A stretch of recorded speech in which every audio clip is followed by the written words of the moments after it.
Golden State Media Concepts Sci-Fi Podcast. Together we dive into the world of sci-fi and science fiction. From episodes of Star Trek, Star Wars, to The Walking Dead, Resident Evil, all the hot new science fiction movies from the back doors of Marvel or DC. The Golden State Media Concepts Sci-Fi Podcast. You'll never look at science fiction the same way again.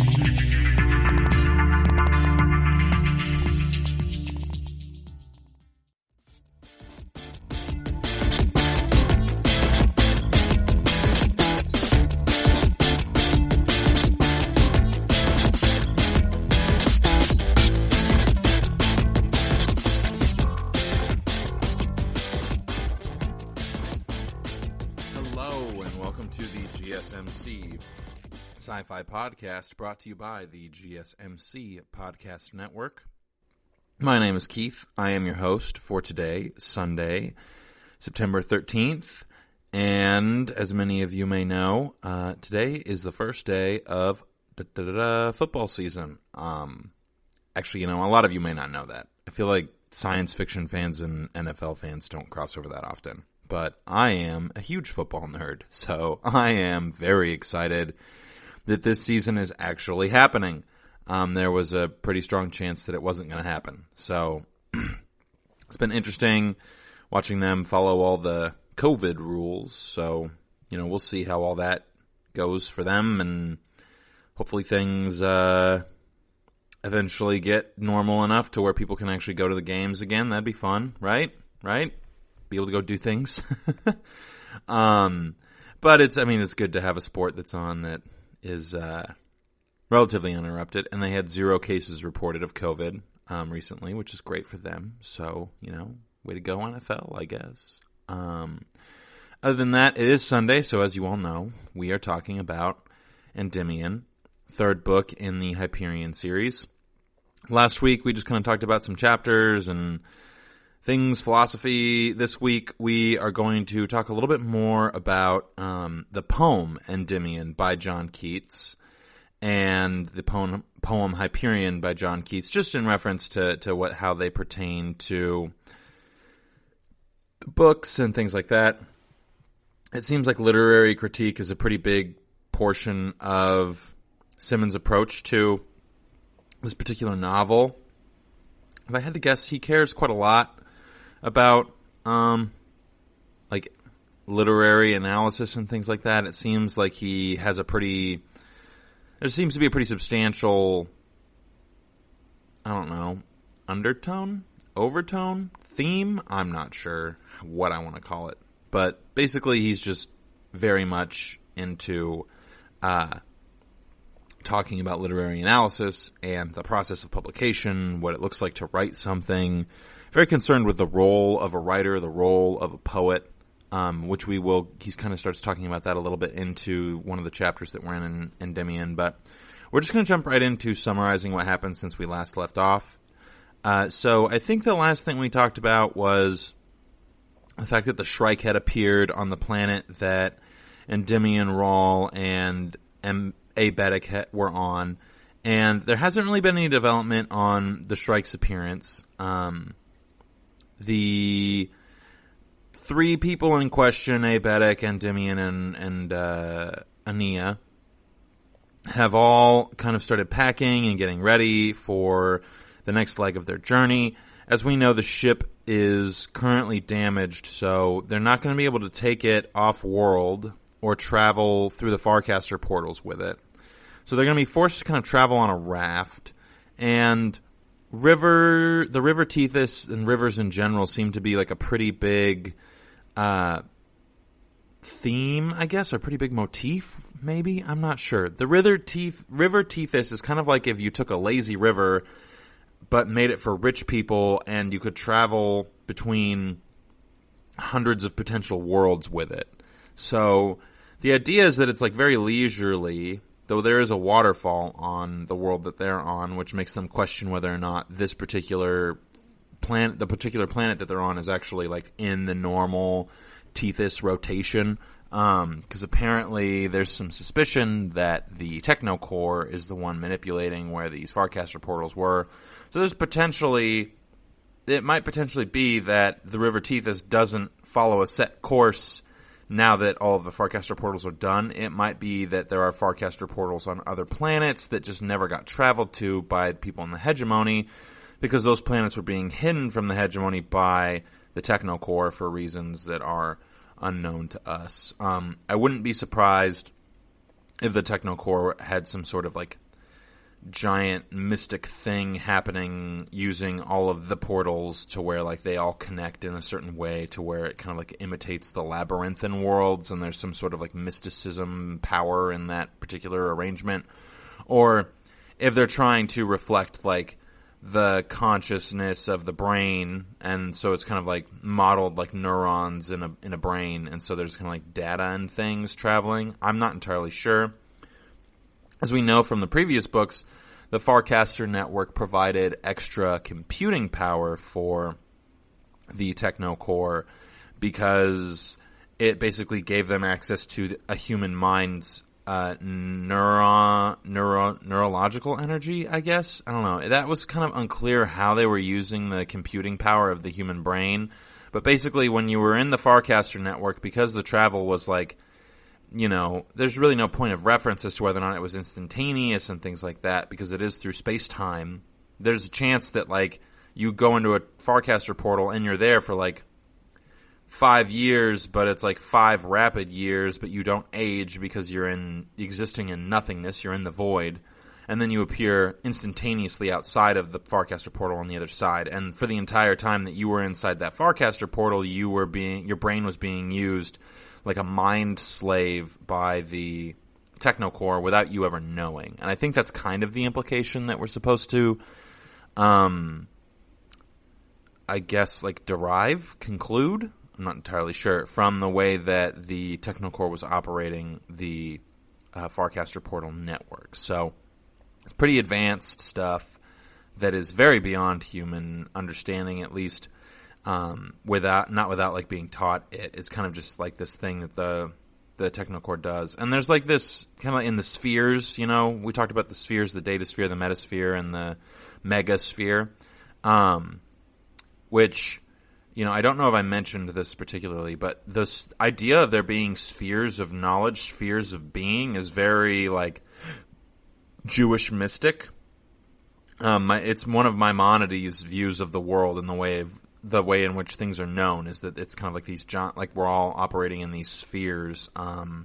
We have a sphere of knowledge that kind of intersects with other spheres. Like the entirety of existence is a series of Venn diagrams that sometimes overlap, and the portions of which overlap become larger and smaller based off of proximity, knowledge, wisdom, self-awareness, etc. And so like the fact that the spheres are called spheres, I think, is intentional on Simmons' part. And if it's not intentional, then, you know, we would have to get into like this Jungian type hypothesizing of whether or not the intent of the author was reflective of a universal symbol or something along those lines. There are a lot of things in this book where I assume that the author's intentionally using that particular motif, but I could be totally wrong. I didn't talk to Dan Simmons, and I haven't read anything about his thoughts on the book and like the specific uses of symbols and things, so it could very well be that it was just the subconscious familiarity that he had with a number of symbols that related to the thing that he was writing about eventually. So who knows? But I'm just going to assume that he is at least somewhat knowledgeable about Maimonides and Maimonides' ontology about the metaphysic of the world. And so I think he's kind of pulling from that idea, this idea of spheres of knowing. And so the megasphere is kind of like, it intersects with the data sphere pretty heavily, but lightly with the metasphere and lightly with reality, whereas the metasphere intersects with all reality at all times in at least some small, if not major portion, in a way that's both detectable and undetectable. So it's kind of paradoxical in its existence, which, you know, science fiction, a lot of it's paradox. So all that to say, I think that there is potential that somehow in these ideas of spheres, you know, when you bring more computing power of the human mind into like the data sphere, then it kind of helps it to intersect with more of the other spheres of being. spheres of knowledge and things like that. And as we know, the Technocore has been trying to kill the human god, which is assumed to exist in this book in a Judeo-Christian or somewhat Judeo-Christian capacity.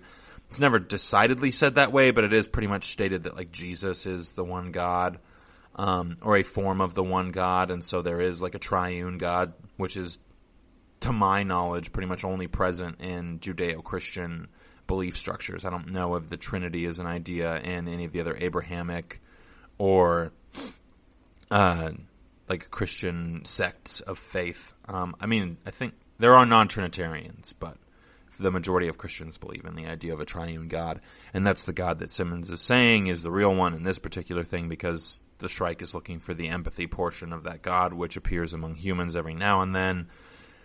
Supposedly Ania is that new empathy portion. We're not totally sure. Hasn't been, cannot confirm nor deny if she is that particular thing. There was a lot of talk in the Fall of Hyperion that the Keats persona, the second Keats persona, M. Severin, was going to be that Messiah, but he refused the role, and so it passed to the daughter of John Keats, who is John Keats and Braun Lamia's daughter, also known to us as Ammonia. And so now she is taking on this like role of the Messiah in some regard. And so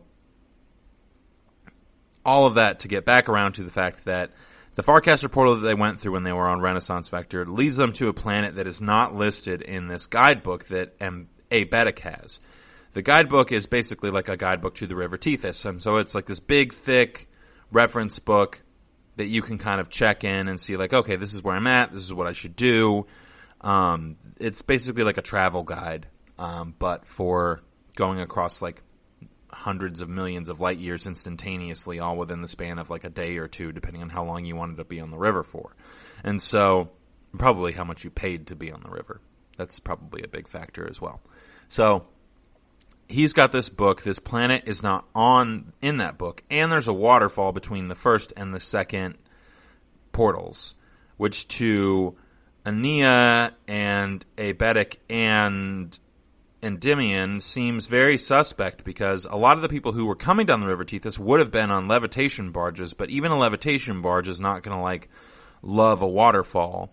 And if you're not on a levitation barge and you're just in like a regular boat, which a lot of people were, then you're going to be kind of SOL when it comes to a waterfall. So there's a pretty big suspicion to them that, like, you know, that portion of the river is not included in the guidebook because it was never intended for anyone to go there. If I had to guess, it's probably like some sort of like extra, I don't know, like a shelter place for part of the Shrike. I'm not totally sure. It's a jungle, which seems similar to portions of Hyperion, and it's very wild. And the creatures, there's only one description. There's only a description of one creature, but a lot of talk about like the weather and such, which we'll get to in a minute here. But generally, you know, there's really no point of reference for where this planet is or what it is. Even the ship can't tell because it's so like cloudy, I guess, all the time. They can't see the stars for some reason. I don't know why. And the night is very short there, so it's a smaller planet, which means it rotates faster. So who knows? All those things aside, a night is only about 6 hours. So they're on this planet. The Shrike appears. They don't know where they are. They don't know what the Shrike is doing there. And they're trying to figure out exactly what they're going to do next. They decide that they're going to build a raft and just go down the River Tethys, because Ania is supposed to meet someone on this river who is an architect who's going to basically move her into the next portion of her responsibilities as the one who teaches. So they start to go down the river. They, you know, manually take everything down to the other side of the waterfall and then jump on the raft on the river. And then the river proceeds to get very large. And then all of a sudden this giant storm hits and they all almost die. The way that Endymion describes it, or Rawl describes it, is that it's literally like dropping the river down on them vertically. But this is right at, like, they're in the middle of talking to the ship, and then all of a sudden the atmosphere basically explodes with lightning and all sorts of other things and a bunch of rain, and the ship says that it's going under the river, but right as it's going into the river, all of that happens. So at first I thought maybe the ship was so big it had displaced a ton of water and everyone was going to be like, oh no, we're screwed, all this water displacement. But then the ship's not that big because it says it's going to sit in the bottom of the river and wait. But we'll get to that right after this first quick commercial break. Want to find out what movies to go see? Then check out the GSMC Movie Podcast. It's your ticket to the latest movies, whether it's a new blockbuster event, romantic, comedy, or action flick. This show has got it all covered. They talk some what to go see now. Don't bother. What's hot on Netflix and everything in between. That's GSMCpodcast.com/movie-podcast. When it's all about the movies, it has to be this new show. Don't forget to like them on Facebook and follow them on Twitter. Visit GSMCpodcast.com for more info.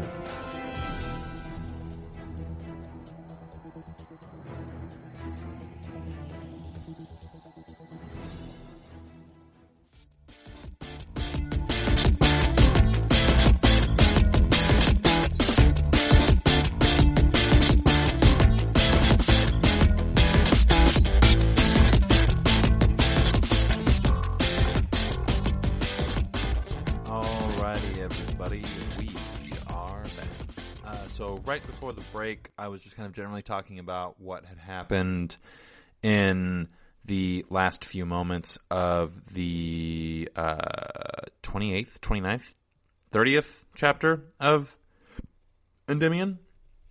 So the crew, Endymion, Rawl, Endymion, and Abetic have decided that they're going to go on without the ship. So they take all their stuff just below the waterfall, which Endymion and Ania had found the day previously, or the same day, I'm not entirely sure. They take all of their gear down there, and they decide that they are going to go on without the ship. They take the gear down, they get on the river, and they're talking to the ship, and the ship's saying okay, well, I'm going to hide myself in the bottom of the riverbed, and I'll put out this little antenna so that you guys can contact me when you come back, and I'll be able to contact you, but no one will know I'm here, just in case. And then, right as the ship says I'm about to back into the water, suddenly the transmission cuts out, and the storm happens, and there's a bunch of explosions, and the lightning is crazy, and it starts raining. It's almost as if the river went vertical, is the way that Endymion describes it. He basically just says, there was no way to do anything. And he tries to ask Ania if she can swim, and she can't hear him, and she says, yeah, sure, a swim sounds nice, but maybe not right now. So she's just kind of having a grand old time with all of this, which is funny. I don't know. I feel like she's seen in the future and she knows when they all die. So she just has no cares right now, but can't reveal that she has that knowledge because it might make Endymion and Abetic upset. I doubt it would make Abetic upset. He doesn't seem like the type of person to be made easily upset by something like, hey, you're going to die in 20 years, Though Rawl might be a little bit more, thrown off by that. So, yeah, they are on the river, the storm happens, and they lose contact with the ship right before the storm happens. I think that the ship might be dead. This seems like a little bit of a weird prediction, but I think that the Shrike showed up and destroyed the ship. Obviously, there's no way to confirm that because the team doesn't go back to the ship to find out why they lost contact with it, because they just assume it's because of the storm. But if I had to guess, I think that the ship is dead. Or at least the main ship. This is kind of counteracted later on, but we'll get there in a minute. So they somehow survive the storm, and they keep on floating down the river, and they're talking about how they had a grand old time, and Ania was hooting and hollering in the middle of the storm and kind of yelling at it in rebellion, and so was Rawl so were Rawl and Abetic. They were just generally kind of I guess, shouting into the rain. They couldn't really hear each other.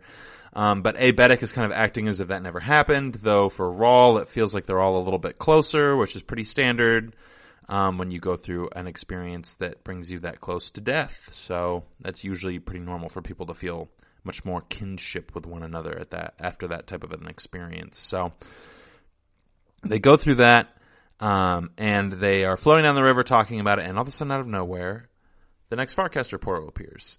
And they're getting close to it, and then Rawl is basically saying, like, there's no way it's going to work.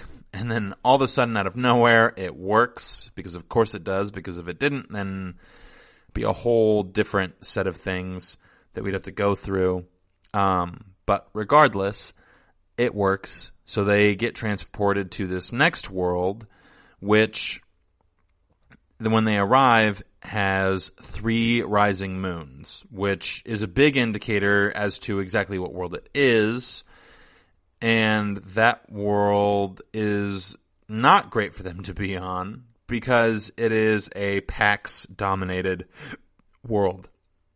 And in addition to that, it's not really a river that they're on at this point. This is technically an ocean portion of the River Tethys, which doesn't make any sense to me, but hey, it's a science fiction book. You do you, Dan Simmons, whatever works for you. But they get on this portion of the River Tethys, and they realize that because of the knowledge that Endymion has about this world, he knows that there's a lot of really great deep-sea fishing, and that deep-sea fishing can often be interrupted by these giant Leviathan creatures that can eat like a whole boat. So they're on a tiny little raft, and there's giant monsters that can eat a whole boat. So definitely not looking great for them. But apparently the small portion of the ocean that they're on isn't as negatively, isn't as infested? Doesn't have as many sea monsters in it, I guess would be the best way to phrase it.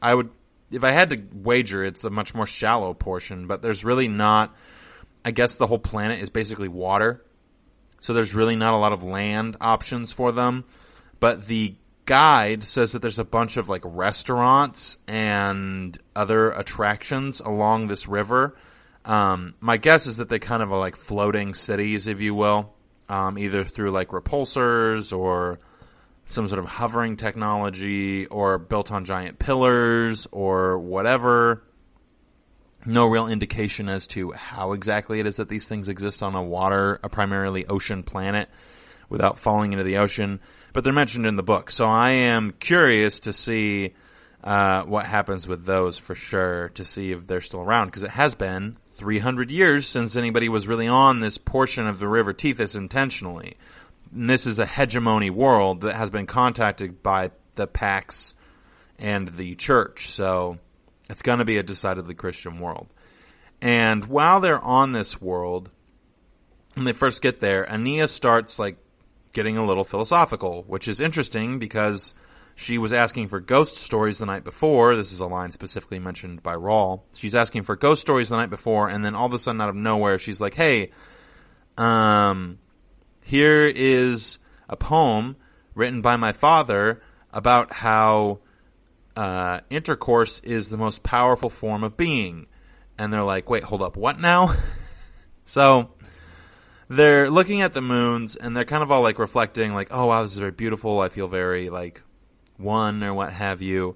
And Ania mentions that her father wrote a poem about the idea of the universe becoming like one with itself, like everybody becomes a part of like oneness. And he says that there are different levels of being in the oneness of the universe. And the first level is nature. The second level is, I think he says poetry, if I had to remember correctly. And the third and final and most powerful level is, or the second level is art, just in general. And the final most powerful level is love. But Ania says that it's not the type of love that the church preaches, because it is like the carnal act of love. It is intercourse. And so this is coming from a 12-year-old, but Endymion kind of gets swept up in the moment and says like, well, what do you think about that statement?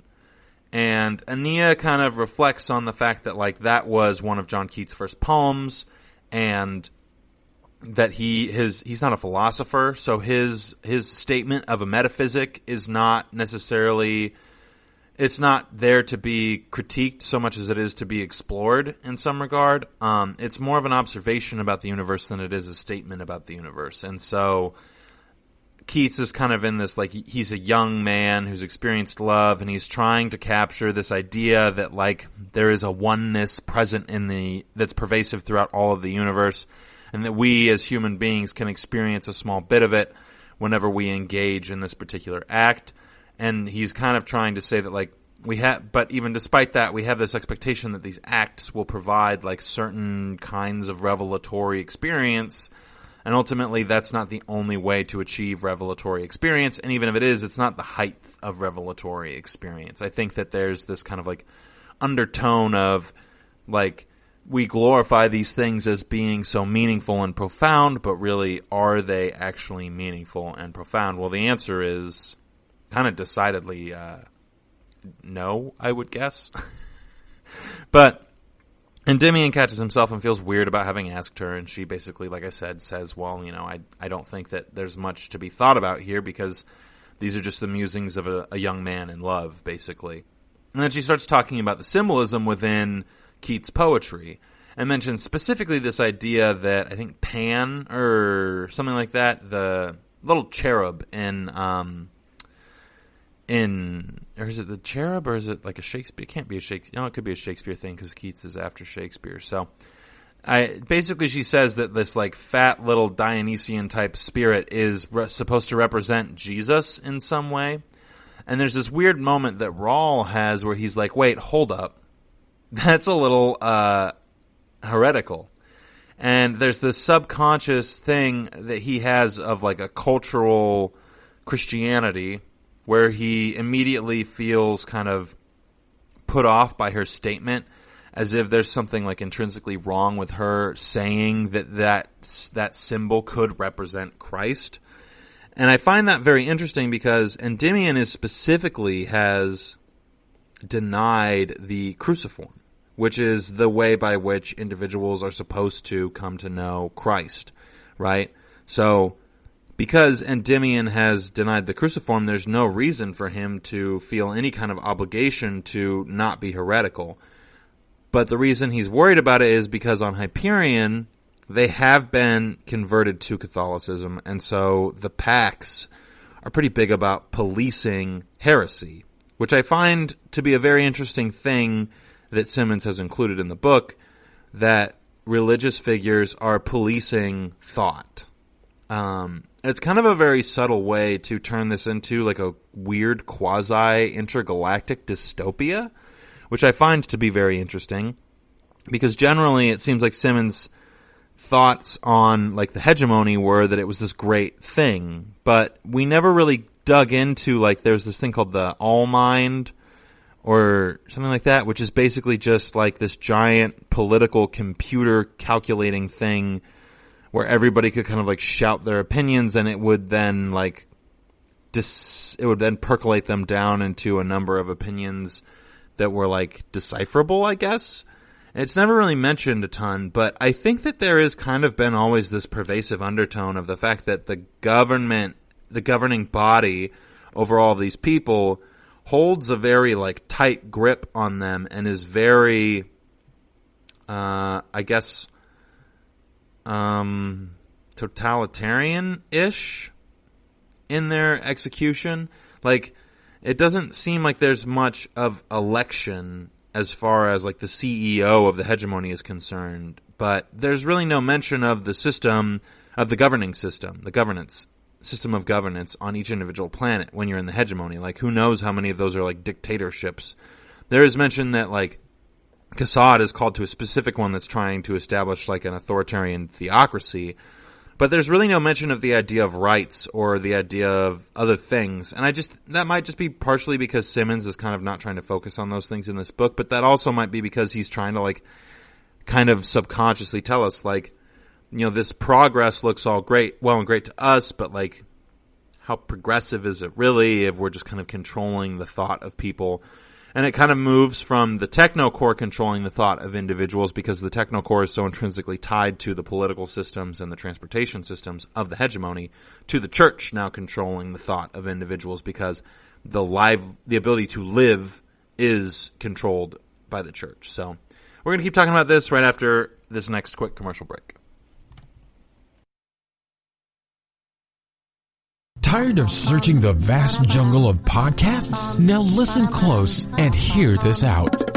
There's a podcast network that covers just about everything that you've been searching. Hey! The Golden State Media Concepts Podcast Network is here. Nothing less than a podcast bliss with endless hours of podcast coverage. From news, sports, music, fashion, cooking, entertainment, fantasy, football, and so much more. So stop lurking around and go straight out to the Golden State Media Concepts Podcast Network. Guaranteed to fill that podcast itch. Whatever it may be. Visit us at www.gsmcpodcast.com. Follow us on Facebook and Twitter, and download us on iTunes, SoundCloud, and Google Play.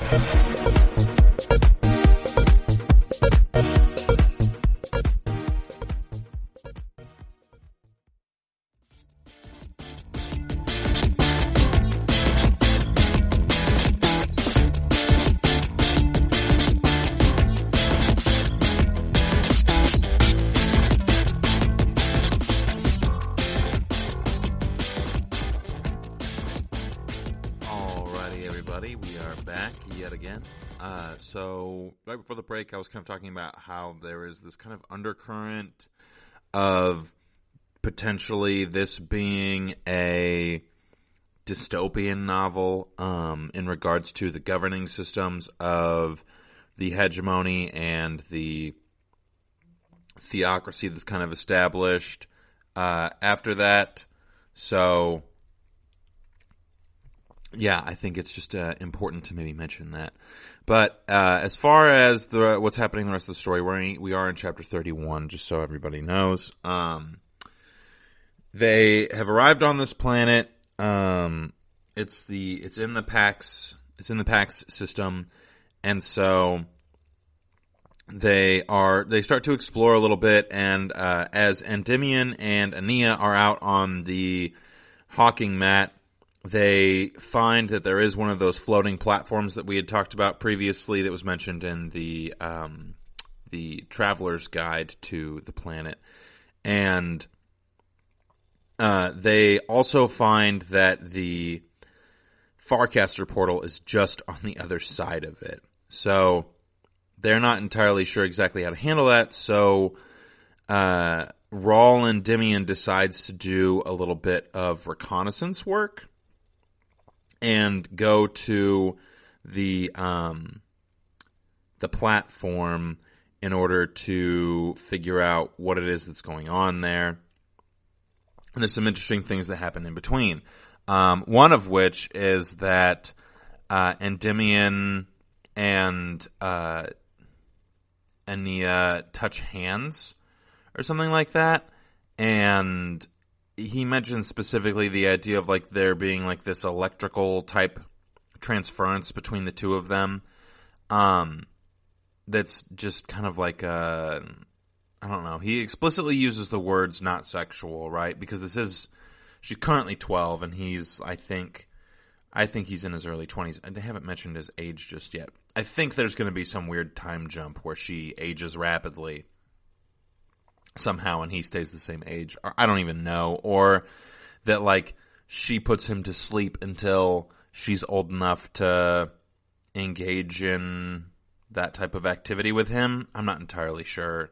It is, like I said, this whole thing is reference to a poem called Endymion, but also the poem Endymion is about the Greek myth of Endymion, who's supposedly this like absolutely beautiful shepherd that the moon Titaness decides to put to sleep forever, so that she can enjoy his beauty forever, I guess, or something like that.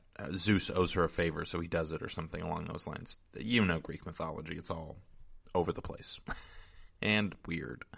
But I think that it's interesting that Simmons is trying to develop this like connection between the two of them that's like is a number of things simultaneously. So when Endymion is on the raft with Ania and he thinks that she's going to fall in, he suddenly has this reflective moment of like, oh, how am I going to protect this 12-year-old girl from like everything? He's just thinking about like the packs, military forces that are after them, and then the environmental factors of each planet that they go to that seem to be somewhat against them. It just seems as if like everything that he is hoping for to happen is not going to happen because it's just impossible for things to go his way in some regard. And it's hard for him to imagine protecting a child in that environment. Though it does seem odd that like at times Ania seems Ania hasn't seemed helpless at all, honestly. I think it's interesting that Rawl has this like parental desire to protect her, but he can't do so, and he doesn't really need to do so in any regard. Ania kind of represents like this like the clear archetype of a damsel in distress, but like as soon as the rubber hits the road, she's the one with the plan that gets them out of all of these weird situations, or she's the one who like just knows what to do. And again, I think that part of it is that she knows the time and hour of her death or of her whatever it is that she ends up doing after she stops existing in the world that Rawl exists in, because she's traveled 250 years in the future, so the chances are that she knows exactly what it is that does her in and does Rawl in and does Abetic in and all of those things. And so she's got like all of this knowledge kind of locked away, but I can't confirm or deny whether or not she knows that she's going to die or not. It just seems kind of like she has a general confidence of what it is that's going to occur, and she's not terribly worried about it, but she kind of has to also simultaneously allow things to occur the way that they're going to occur, because if she were to act in a way where where she knew how things would turn out, then she would influence how they turned out. So she has to kind of let them be the way that they would be in order for them to be the way that they will be, if that makes sense. It's kind of like in a similar dichotomy to the idea of like how most religious people can say that, like all things work to God's end, the God, work to the Creator's end, right? As in they all have purpose within God's system, but they're not all predestined within God's system. So it's kind of like a little bit of a paradox, but I think that it works pretty well in this particular instance because it's like a conscious person who's basically acting in that way. It's kind of like the philosophic conundrum of like, can you intend to do something but end up not doing it? So, the answer is yes, because intent is just intent. Intent is not action. Intent is intent to do something. But that's not what this podcast is about. We're not here to solve philosophical proofs, though I'm sure that we could. Maybe there's something in one of these books at some point that would justify me going into it. But this particular instance is no such instance. So, in addition, when Endymion is kind of realizing that he is going to have to like protect this girl, thinking that he's going to have to protect her, so he goes on the reconnaissance mission. She reminds him that if they end up floating into the portal and he's not with them, that he will be stranded on that planet, and that's a problem, especially for her, because she doesn't want him to be stranded there, I don't think. I think that she knows that he needs to come with her. I think that he might be the architect that she's looking for. Not totally sure. I think he might have like, some sort of thing locked in him or whatever. I don't even know. Chosen one type thing. But Endymion has this really interesting interaction when he arrives to this platform where he's looking at it and he sees these thopters, which are these like dragonfly-like flying machines that use like analog flight principles in order to do what they're supposed to do. And he's like, oh, I'll just steal one. And then he realizes that like the archetypal hero can just steal one and fly it. And he goes through this odd reflective period of being like, yeah, I am so glad that the ship didn't have controls on it because I wouldn't have known what to do because I don't know how to fly a ship. I don't know how to drive or fly hardly anything, which I think is hilarious because he says, when they probably have a course at hero school for people to learn how to drive or fly anything. And I think that's really funny. That there's just this like self-aware nod to the fact that Rawl is supposed to be kind of like this knight in shining armor who's supposed to protect and save Ania at every turn, but she ends up protecting and saving herself constantly. And then when there is a chance for him to do something that's like cool or action hero-y, he just doesn't know how to do it. He even mentions specifically that like he thinks about setting up bombs to stop these guys from chasing after them as they're making their way to the Farcaster portal. And he realizes that they might not be Pax troops and says, oh, well, I can't kill civilians. So he starts thinking about how bombs were the thing that was used the most in like this insurgency, I think on Hyperion or another nearby planet, and how cowardly he believes bombs to be because they destroy everything. So I think it's interesting that he has this like moral dilemma. So he has to go in and check it out and try to figure out, are these guys Pax soldiers or are they just wealthy men out on fishing trips? And when he's thinking about them being wealthy men out on fishing trips, he talks about the idea of time debt and how it's not the individuals incurring the time debt that pay the time debt. It's their friends and family that pay the time debt because they're the ones who experience the 6 months without this person or the 3 years without this person because this person wants to go on vacation. It's kind of an interesting little aside that he mentions. It seems like Endymion has a general disdain for individuals who are of affluent means, which I think is, interesting, as are most things in this book. I use that word frequently. But he generally just seems to not be very content with the idea of people just being wealthy for the sake of being wealthy and doing things for the sake of being able to do them because they are wealthy. It seems like he generally has a bit of a moral compass that kind of goes against that grain. So I appreciate that about him, and I appreciate that that's written into his character, and I'm sure that it will come into play later. It seems like there's generally a distaste by most of the main characters in these books for the things of opulence, other than Martin Silenus, who seems to have a taste like specific to the ideas of opulence.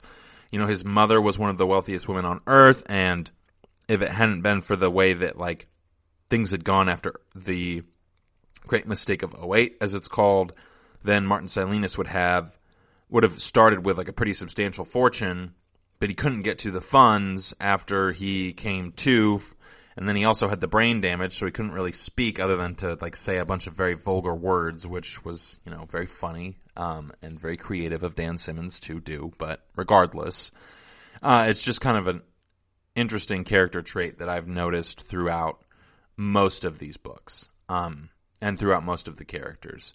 So, Endymion spies on these people, and then they catch him spying on them, but not like actually spying on him, trying to get away from spying on them, so they don't know that he was spying on them. They're probably suspicious. So they ask him, apparently in like a very thick accent, which group he's with.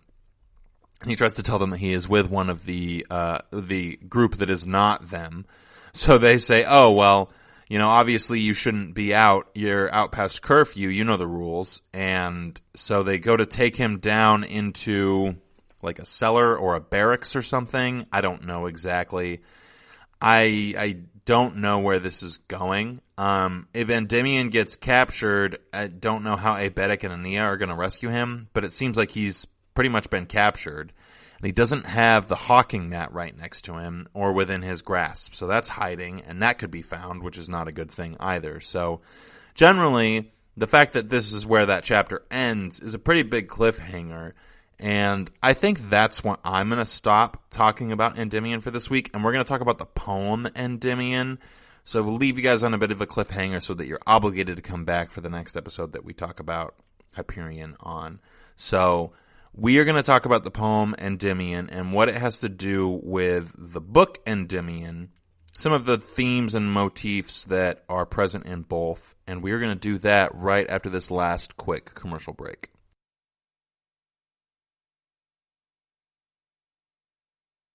Watching TV has changed over time. Streaming has become the new norm. That's why Golden State Media Concepts television podcast dives headfirst to the world of cord cutting. Want to be on the loop of what's hot in Netflix? Or if it's not a preference, what about original shows in Hulu? We've got you covered. Join us as we fill in the blank and talk about movies to stream and what show you should be binging. This is the Golden State Media Concepts television podcast.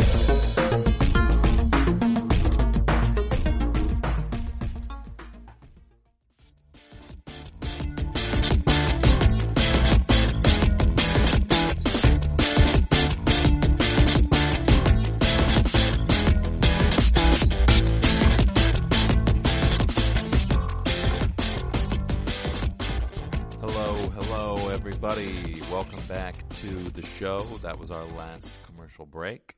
And from now on, it's just going to be smooth jazz until the end of this. That's a joke. Right before the break, we were talking about Endymion and where it had ended off and how we're on a cliffhanger, and I'm leaving you all on a cliffhanger, even though I'm sure that will make some of you very unhappy, but I am going to do it anyway. Now, what I wanted to talk about for the last section of this podcast is the poem Endymion by John Keats, who can confirm was between 1795 and 1821. So Keats actually lived in a really interesting time and was writing in an interesting time. He's kind of like the beginning of the modernists, if you will, but like only in the most remote sense. Most modernism doesn't start until, I'd say, probably the 1880s. And he does die in 1821, but a lot of his poetry kind of is like, he's kind of like the Brahms of poets, in my opinion. So Brahms is a composer who's like the end of the Romantic period, who gets into a little bit of like the Impressionistic period, / a little bit of like atonality type thing. He's kind of similar to, gosh darn it, the guy's name is escaping me now. Anyway, they're both great composers. Brahms is a particularly great composer who's very similar to Keats in that they're kind of creating work at the turn of a century. So Keats is starting to write kind of, also Keats did not live very long, only until 26. Dang, that's not great for him. At least I think that's, if I'm doing the math correctly. He wasn't very published, or wasn't published for very long before he passed. But I'll have to verify that information accordingly. The page that I'm looking at just says 1795 through 1821. So I'm not sure if that's the dates of his life or if that's the just the dates that he was supposed to have written this poem. Endymion is in fact his first published work. So I don't think that that's supposed to be like correlatory to Dan Simmons. I don't think that Hyperion is his first published work. If it is, then he's kind of being like oddly self-aware with the fact that so Ania, when she's talking about, you know, the philosophy of John Keats, she says like, well, that was his first poem. So like he clearly didn't know that much of what he was talking about because it was his first poem. So there's no way that his philosophy was all that meaningful, blah, blah, blah, that type of thing. And if Simmons is being that self-aware, I would find that to be pretty interesting, but I don't particularly think that that's what he's doing. But the Endymion, the poem, is published in 1818. It's his first published work. And it is about the myth of Endymion, the Greek myth. And it is really long. I only got about 3/4 of the way through book 1. I'm not a big fan, if I'm being honest. And part of it is the rhyme scheme of the poem I found to just be kind of trite. And it's very glorifying, I guess, or like it's just too hyper focused on this idea of, or on the ideas of Greek mythology and like referencing Greek mythology. It's just very kind of like self-serving, but it's like a classic romantic poem in the sense that like it is constantly touting the author's ability to reference Greek mythology and to rhyme. And what's funny is that there's a poem by Keats that Aeneas starts to quote, and it is specifically mentioned that Keats doesn't rhyme in this poem. Also, can confirm Keats died of tuberculosis at the age of 25, which is pretty sad because most of his works were only published for about 4 years prior to his death, which is awful. He wasn't generally well received in his lifetime. I'm just reading off of his Wikipedia page, if I'm being super honest here, which isn't a surprise. Most people are not. He's classified as a romantic poet, but I would not classify him as a romantic poet. Like if you read Ode to a Grecian Urn or the Grecian Urn poem that he has written, like that's a very modernist type poem. Keats generally has this like feeling of lacking satisfaction in life. And a lot of his poetry is very kind of like, I think sardonic is the right word. In the same way that like a lot of Silenus's poetry is kind of sardonic. And I think it's ironic and interesting that Silenus is the poet of this book and Silenus lives for thousands of years. Whereas like Keats, who is the inspiration for the book, only lived until he was 25. I don't think that most of his work was published during his lifetime. Though he apparently has 3 poems that were published that are widely considered to be some of the best poems ever written, which, can neither confirm nor deny that. When I'm reading Endymion, I'm not terribly impressed with it. It's got plenty of reference and lots of metaphor to it. The very first line, "A thing of beauty is a joy forever. Its loveliness increases. It will never pass into nothingness." That's a beautiful line. And also is like a direct reference to like the voice of the moon titaness who decides to put Endymion, the shepherd, to sleep indefinitely. The first couple stanzas are kind of like an ahem it's like a clearing of the throat, by John Keats. And that's almost kind of how the first book feels, or at least the first chapter in the first book feels, for Hyperion. And the philosophy in a lot of these is just like this deep referential, illusion-heavy kind of metaphor to basically try and describe in an ambiguous way the mythology surrounding the tale of Endymion. And there's a lot of ideas of like classic heroism tropes in here.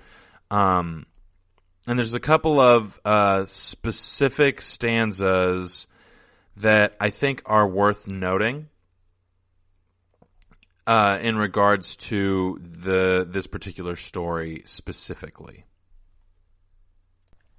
And these stanzas kind of, in a way, predict the story a little bit. So I don't know what stanza we're on. It's pretty deep into the poem. But there's a specific stanza where he talks about rain. And then immediately following that is a stanza about the sea. And then immediately following that is a stanza in regards to like the woods, like a forest. So if I had to guess, the next place that we're going to go as far as planets are concerned from this ocean planet is a forest planet. seems like a pretty intelligent thing to do to base your story off of the structure of this poem, and it also gives like a very good structure to go off of. One specific mention that I think is worth noting is that Keats is talking about how in like all of this traveling, he's kind of painting himself as being the shepherd, which Endymion is a shepherd, right? He's painting himself as being the shepherd, and he's wandering through the forest trying to find enlightenment, and he specifically references the fact that like Chaucer used to be able to just kind of bring these tales to life very easily, and he's talking about how Chaucer is essentially kind of like a bard figure, or like kind of like a satyr in some regard, or like Apollo, the god of the sun and the god of music. So, funny, Apollonian spirit, according to Nietzsche in The Birth of Tragedy. Anyway, there's correlations there with other material that we've talked about that don't necessarily need to be brought up, but I thought, maybe if you wanted to hear me drop names of things. Regardless, the way that he's kind of telling the story is from like this alternative perspective of a person who is like seeking out enlightenment through Endymion's story. And the fact that he references Chaucer specifically, I find interesting because the first Hyperion book is structured in a way to kind of like reference Geoffrey Chaucer's The Canterbury Tales. Each one of those stories is kind of like a tale of its own, in the same way that Geoffrey Chaucer kind of had this like odd, this interesting allegory running throughout each of the tales. In a similar fashion, I think Dan Simmons was trying to accomplish like something similar to that with his tales in the first Hyperion book. Not so much in this book necessarily. He kind of strayed from that structure pretty heavily, but I am starting to notice that the chapters are getting much longer, and his reference to like Greek mythology and other things is getting more and more obscure. I've heard it said about this book from other people who've read it that this is kind of like his philosophical treatise, or the treatise of his philosophy, I guess. I'm not entirely sure how I would want to phrase that, but basically that this particular book in the series is much more philosophically based than the other books in the series. So he's kind of setting out like his metaphysic about the world and about learning to know things by comparing it to Keats' process of doing the same thing. And so as we progress through this poem, what we are going to notice a lot of is if you decide to go read it, it's, if you just search Endymion, John Keats, it's going to come up.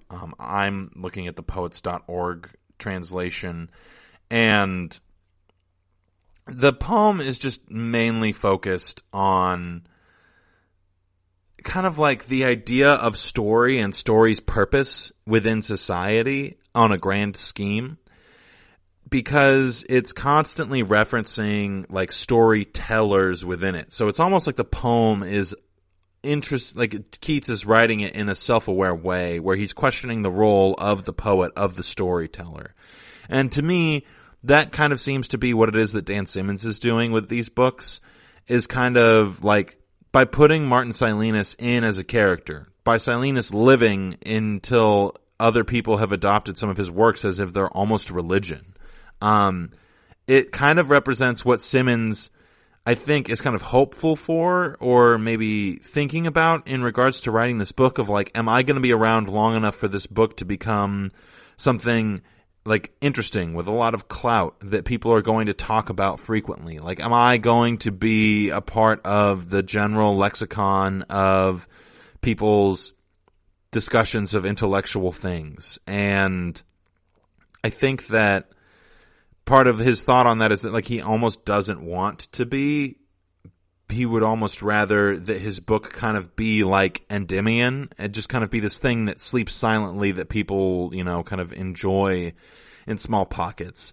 It feels to me as if there's this constant struggle in this book of like, are the beliefs in this book worthwhile?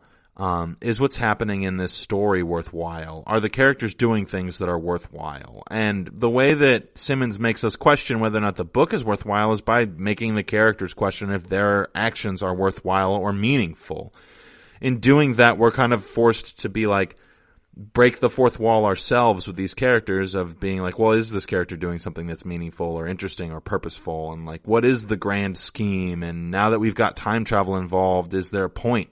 So I think that there's a lot more to explore in regards to this particular poem and the book. I'll have to revisit it after I've finished the book, I think is going to be my best way to kind of get through that. So I imagine at some point I'll do the same thing with the Hyperion poems. I know that Hyperion is not a finished work, but The Fall of Hyperion is, so we'll have to familiarize ourselves with those as well as we move forward. But that's all I've got for you guys this week. I super appreciate you listening. I hope that you enjoyed the podcast. I know that I enjoyed talking about this stuff this week, and I'm looking forward to continuing to talk about this book going into the next week. If you like football, congrats, football season is back. Hope you're enjoying that. Other than that, thanks for listening. If you like us, leave us a 5-star review. Follow us on Twitter. Subscribe. We're on Facebook too. Follow us on Spotify. I know we're on Spotify. So thanks again for listening, guys, and have a great week. Be safe out there. You've been listening to the Golden State Media Concepts Sci-Fi Podcast, part of the Golden State Media Concepts Podcast Network. You can find this show and others like it at www.gsmcpodcast.com. Download our podcast on iTunes, Stitcher, SoundCloud, and Google Play. Just type in GSMC to find all the shows from the Golden State Media Concepts Podcast Network, from movies to music, from sports to entertainment, and even weird news. You can also follow us on Twitter and on Facebook. Thank you, and we hope you have enjoyed today's program.